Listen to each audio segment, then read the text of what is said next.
Sí, señor, está bien. Perfecto. Pues muchísimas gracias, gracias al DANE, gracias al proyecto Suistiara por la posibilidad de exponer un poco de la experiencia un tanto distinta de esa perspectiva de lo que vimos hasta el momento, muy centrado en la generación de información desde instituciones muy robustas, tanto en el caso europeo como en el caso de Latinoamérica que vimos anteriormente, con instituciones nacionales bastantes fuertes en la generación de información, en su papel rector que pueden tener en términos de generación cartográfica. Y aquí vamos a hablar de un caso en Guatemala un tanto distinto, más que todo centrado sobre experiencias a nivel local y a nivel de un gobierno local, de una municipalidad, que nosotros hemos estado acompañando desde la empresa en la cual trabajo, que dirijo, que se llama Grupo Innovatera. Yo, para pequeña historia y experiencia, soy francés, pero tengo unos 20 años de estar en Guatemala. He trabajado una buena parte de mi vida en la parte pública, impulsando los procesos de catastro, registro, ordenamiento territorial desde instancias nacionales, pero pues ya en los últimos 5 o 6 años estamos trabajando más de la mano de los gobiernos, con los gobiernos locales para impulsar soluciones locales, dado que a nivel nacional no ha dado necesariamente todos los frutos que hemos esperado. Voy a centrarme en 4 temas o 4 tipos de herramientas que estamos utilizando desde la empresa, apoyando los gobiernos locales y las municipalidades en formular sus planes de ordenamiento territorial. Y tal vez contextualizando justamente en un momento donde muchos de nuestras municipalidades, ciudades, tienen poca información, tienen en general procesos de catastros muy iniciales con información parcelaria que no es necesariamente existente y donde entonces necesitamos ser bastante creativos en la manera de generar esa información, de crear ciertas modelaciones, de plantear ciertas estrategias para apoyar la toma de decisión, principalmente en esos temas de ordenamiento territorial.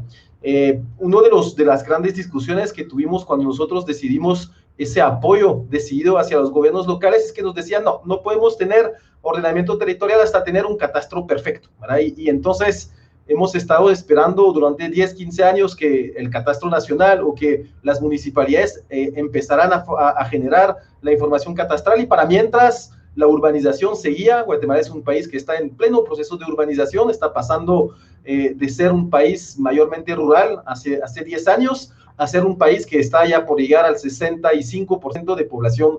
urbana. Entonces, los procesos de ordenamiento territorial no pueden esperar a que tengamos un catastro perfecto para iniciar sus procesos de determinación de ciertas políticas públicas, de ciertas inversiones, de ciertas reglas de ocupación del territorio.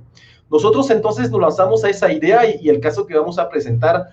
parte un poco de esa realidad donde la información es muy escueta y donde pues hace unos años era casi imposible o muy difícil hacer algún tipo de trabajo de modelación. Hoy en día, con pues un poco lo que vimos con los colegas anteriormente, hay información disponible, hay información geográfica que podemos aprovechar, y al menos ese tipo de modelaciones que vamos a ver el día de hoy, pues son fácilmente implementables, relativamente de costos accesibles para municipalidades que no tienen tanto presupuesto. Aquí estamos hablando entonces de 4 tipos de modelaciones que son fundamentales para tomar decisiones sobre el territorio. Nos gusta siempre resumir el tema del ordenamiento territorial con esa frase: cada cosa en su lugar y un lugar para cada cosa. Un lugar para cada cosa significa que tengamos la capacidad de determinar cuáles son las porciones de un municipio que son los más aptos para las actividades constructivas, para comercio, para edificios, para vivienda, para actividades industriales, para bodega. Entonces, la primera determinación que necesitamos en los procesos de ordenamiento territorial son los suelos aptos para ser urbanizados, y ahí es donde obviamente todas las modelaciones vinculadas con el tema de riesgo son fundamentales, y vamos a ver que también es con algunas capas de información básicas que podemos tener a nivel de ciertas fuentes nacionales. Es interesante a través de álgebras de mapas llegar a esas modelaciones determinísticas de amenazas y riesgo. La segunda parte es obviamente entender las dinámicas del territorio, y ahí vamos a hacer mucho énfasis. Es un evento que organiza el DANE, de cómo el Instituto Nacional de Estadística de Guatemala ha avanzado en ciertas modelaciones, principalmente la modelación urbano-rural, que nos ha permitido, digamos, en ausencia de información catastral, tener una buena caracterización socioterritorial para determinar ciertos equipos, infraestructuras, que nos han permitido tomar decisiones sobre, por ejemplo, hacia dónde pensar el crecimiento de la mancha urbana. Estamos trabajando, todavía es un ensayo que se está haciendo en modelaciones más complejas, basadas en agentes, justamente para determinar a través de un análisis de multicriterios y una serie de modelaciones posibles de sistemas de información geográfica, la posibilidad de determinar hacia dónde hacer crecer la mancha urbana. Y obviamente algo importante es, una vez teniendo los resultados de esa planificación del territorio, cómo ver a través de las herramientas geoespaciales ciertos impactos que puede tener la norma urbanística en la edificabilidad, en la forma de la ciudad o eventualmente en los aspectos de tramitología que son fundamentales a la par del ordenamiento territorial. Aquí voy a mostrar muy rápido algunas de esas, teóricamente, de esas modelaciones que se hacen, por ejemplo, en la parte de amenazas a deslizamiento. Se utiliza un cruce de información de variables, tanto del punto de vista geológica, liteología, humedad, información más de temas dependientes, con algunas informaciones más vinculadas con los factores de disparo en términos de sismicidad y de lluvia, y eso nos da, pues, a través de algunas modelaciones interesantes, como el que tenemos a la derecha para otro municipio de Guatemala que se llama Santa Catarina Pinula, una posibilidad de determinar ciertos territorios con grandes probabilidades de eventos, en este caso de deslizamientos.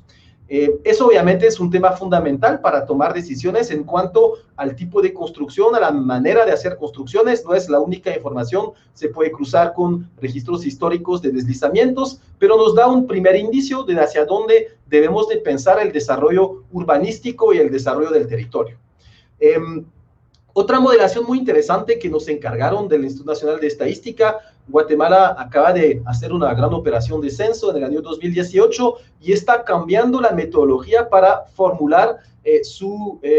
definición urbano-rural a partir de los elementos de ese censo. Lo interesante en el marco de ese nuevo levantamiento del censo que se hizo en el año 2018 es que se tiene información georreferenciada a nivel de cada estructuras, a nivel de cada vivienda del país. Obviamente, por temas de secreto estadístico, es información que no se puede compartir, pero a partir de la información que existe, sí podemos hacer una serie de modelaciones geográficas complejas. Aquí, en este caso, trabajamos con el Instituto Nacional de Estadística para determinar un análisis de clúster, para tener una idea de dónde estaban los lugares poblados con mayor densidades de población y mayor nivel de clusterización, eliminando por ahí los elementos dispersos del territorio, que son territorios más rurales. También se utilizó la información atributaria a nivel de cada uno de los lugares poblados para determinar, en función de la población económicamente activa, cuáles eran los lugares poblados con mayor población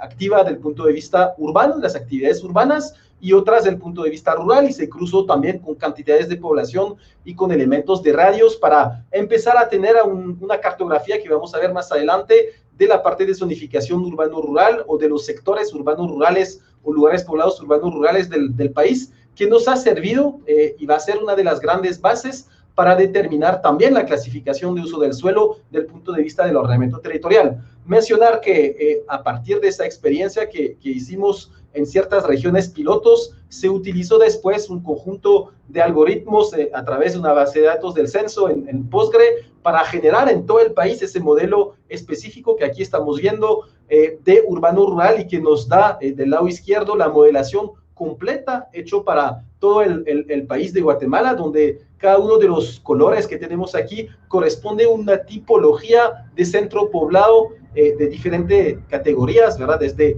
enfoque metropolitanos, que son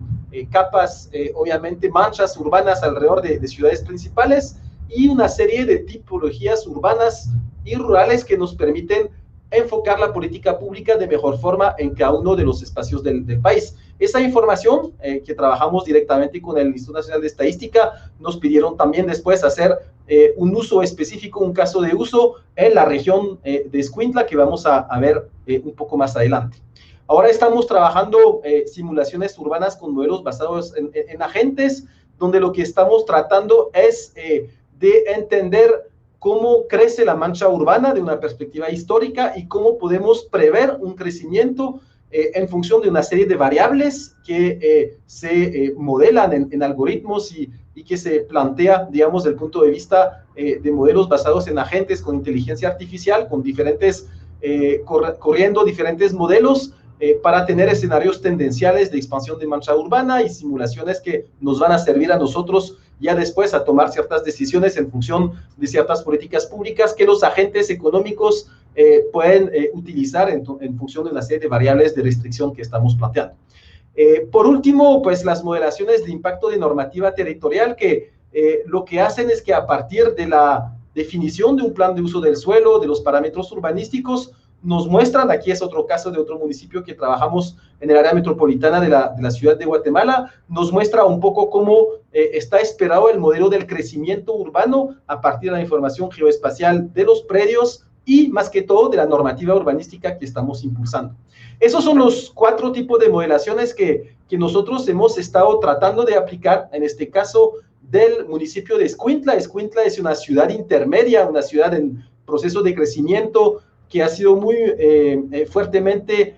apoyada como una ciudad de desarrollo en el marco de la Política Nacional de Competitividad, en el marco de la Agenda Urbana de Guatemala. Se encuentra en una región portuaria estratégica de Guatemala, es la bisagra entre nuestra área metropolitana y la ciudad portuaria o la región portuaria. Está ubicado en el cruce comercial importante entre puerto a puerto. Guatemala tiene una vinculación entre los 2 puertos, atlánticos y pacíficos, y entre zonas de frontera. Entonces es una zona que está con un pasado histórico logístico importante y que se perfila obviamente en todo ese reacomodo de las cadenas globales post pandemia como una zona logística fundamental, y Escuintla pues es la ciudad bisagra que ha tenido un fuerte auge y que está en este momento buscando sus opciones de desarrollo y apostando hacia un ordenamiento territorial para mejorar tanto el ordenamiento productivo del territorio, pero también obviamente la calidad de vida de sus habitantes. Partimos de un caso donde teníamos muy poca información, lo que entonces nos obligó, por ejemplo, a utilizar sensores remotos. También hicimos, lo vamos a ver, un levantamiento con drones. La historia la cuento más adelante, muy interesante también de utilizar este tipo de ejemplos como los mostró Silvia hace un momento. Aquí lo que hicimos es utilizar información más amplia. Digamos, aquí está el territorio municipal a la izquierda. Hicimos una clasificación semiautomatizada con imágenes satelitales de Sentinel para tener ya, digamos, una primera idea del uso del suelo, para entender que en ese territorio hoy en día predomina mucho la caña de azúcar. Es un territorio cañero que es parte de la base del sustrato económico de ese municipio, pero entendiendo también, obviamente, la cobertura del suelo. Son aplicaciones también de sistemas de información geográfica relativamente fácil de hacer para municipios, siempre y cuando se tiene acceso a esa información, que esa información de Sentinel incluso es gratuita y se puede descargar y hacer ese tipo de clasificación muy fácilmente. Del lado derecho tenemos ya la información del modelo Mora-Barson para temas de deslizamientos, donde tenemos también amenazas de inundaciones que modelamos también a partir de información hidrográfica de las cuencas de la zona, y eso nos determina entonces, obviamente, para tomar decisiones. También esa zona de Escuintla es una zona que cuenta con volcanes activos. Los 2 picos que ven de los lados arriba, digamos a la derecha y a la izquierda, son 2 conos de volcanes, y hay también una amenaza fuerte de cenizas volcánicas y de deslizamientos por ese territorio. Entonces es realmente un análisis multi amenazas que se hace en el caso de esos municipios, donde pues tenemos una serie de determinantes, nosotros llamamos condicionantes del territorio, a excluir del proceso de urbanización en ese marco. El análisis geoestadístico que hacemos nosotros pues parte tanto de los lugares poblados, de las centralidades que nos han dado el Instituto Nacional de Estadística, pero más que todo del lado derecho con ese análisis que vimos anteriormente de la clasificación urbano-rural que tenemos por lugares poblados. Eso nos permite entender mejor dónde están la parte rural dispersa y las políticas de ordenamiento territorial asociadas, los poblados rurales que son un poco más centrados y clusterizados, que tienen una centralidad de más de 2.000 habitantes, pero que se dedican más que todo a la agricultura, y los urbanos, tipos de urbanos, donde ya son centralidades que pueden estar entre 2.000 o más de 5.000 habitantes, y que tienen una función de centralidad secundaria en el territorio y que podemos fortalecer, digamos, en la perspectiva del ordenamiento territorial con la dotación de equipamientos, con un crecimiento urbano más pensado para el futuro. También hicimos una serie de levantamientos, no había ningún tipo de información estadística, en este caso lo hicimos para la región portuaria en su conjunto, también muy fácil utilizando Google Maps, Google Street View, una por una, es tedioso, pero podemos levantar información de las diferentes tipos de categorías de industria, de comercio, levantado uno por uno, pues es un trabajo que se necesita hacer cuando se carece de información geográfica y que nos permite también entender mejor el sustrato económico, en este caso del territorio, y fortalecer ciertas industrias que están en la zona. Finalmente, con información secundaria que podemos tener, por ejemplo, del Ministerio de Educación, del Ministerio de Salud, y cuando lo cruzamos con información de coberturas que nos dan, por ejemplo, el censo de población en agua, en alumbrado, en servicios sanitarios por lugares poblados, pues tenemos una información muy interesante, muy actualizada de dónde está densidades de población, de dónde los lugares poblados tienen ciertas coberturas fundamentales y finalmente entonces donde podemos orientar los procesos de crecimiento de población. Eso nos ayuda obviamente a plantear la intensidad de los usos del suelo, hacia dónde pensar la parte educativa, hacia dónde pensar la ausencia de ciertas coberturas que la municipalidad o incluso las entidades nacionales van a tener que plantear desde el punto de vista de un análisis de déficit de equipamientos. Esos son obviamente información fundamentales para los procesos de ordenamiento territorial, al igual que las densidades que clasificamos según las perspectivas de crecimientos de esa ciudad en función de una serie de densidades adecuadas o que no podemos aceptar y que van a requerir entonces de ciertos procesos de densificación o de fortalecimiento de intensidad del punto de vista del uso del suelo. Finalmente, cruzamos esa información estadística básica con información más de visión del territorio, con proyectos urbanos estratégicos que estructuran el territorio, que trabajamos obviamente de la mano con los gobiernos locales, con esquemas de movilidad, como vimos en la parte derecha, donde estamos pensando nuevas vías, nuevos derechos asociados a, por ejemplo, en este caso, la construcción de periféricos, la ampliación de una red urbana, la proyección, digamos, de esos derechos de vía. Y en el caso de Escuintla, pues que no contábamos con información geográfica,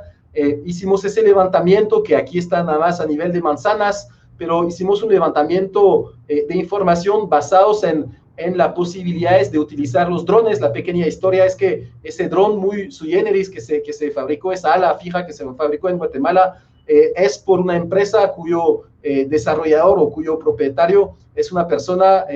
que, digamos, un migrante guatemalteco que trabajó, que emigró a Estados Unidos, trabajó en la NASA y regresó a Guatemala, esa compañía de robots con quien trabajamos nosotros,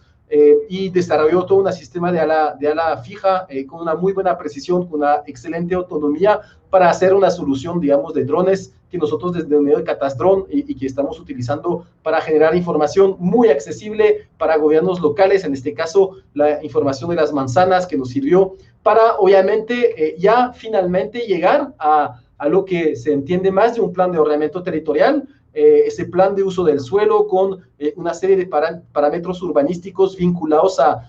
las distintas categorías del municipio de Escuintla. A cada uno de esos elementos obviamente se asocia un reglamento de ordenamiento territorial que da las reglas del juego, lo que se puede hacer o no hacer en los distintas partes del municipio. Aquí vemos del lado izquierdo para el municipio completo, con esas restricciones que pueden existir por la cobertura de bosques que pueden existir ahí en ciertas partes del territorio, por las zonas de protección que derivan de esas restricciones al crecimiento urbano vinculado con la parte de riesgo, y ya después del lado derecho más las categorías urbanas, algunas más centrales con la mayor parte de uso del suelo, la edificabilidad más alta, las dos zonas industriales al norte y al sur, una zona logística que corresponden a la ubicación de ese municipio de Escuintla y esa relación que puede tener con el área metropolitana por un lado y por el puerto por el otro lado, unido por esa parte de un periférico, una vía que permite la eficiencia en el manejo de las mercancías en el territorio, y obviamente pues lo que queda por hacer en este caso en un municipio que no cuenta con un catastro levantado es la articulación de esta información. Aquí lo vemos en el lado derecho nada más a nivel de las manzanas, pero con los predios. Ese es un proyecto que viene en futuro para llegar, digamos, a ese tipo de geoportales que nos permiten tener para cada una de las propiedades las reglas del juego que se plantean en términos de ordenamiento territorial. Quisiera terminar entonces con no asustarse para aquellos municipios, aquellas ciudades que no cuentan necesariamente con una información perfecta. Los procesos de ordenamiento territorial son procesos también paulativos, son procesos que, como decía, creo que fue Bastián, adaptado al contexto, fit to purpose. Se tienen que obviamente adaptar a las circunstancias de cada municipio. Hoy en día hay una serie de herramientas muy interesantes para modelar los procesos de crecimiento urbano, de planificación urbana, que no requieren de mayor inversión, que requieren más que todo de equipos formados, que requieren de esos elementos científicos que van a permitir orientar la toma de decisiones. Y en este caso, en el municipio de Escuintla, cambiar las condiciones de vida, mejorar obviamente las condiciones económicas y generar empleo en una ciudad como intermedia, como este caso de Guatemala. Muchísimas gracias por su atención, y por aquí quedando para las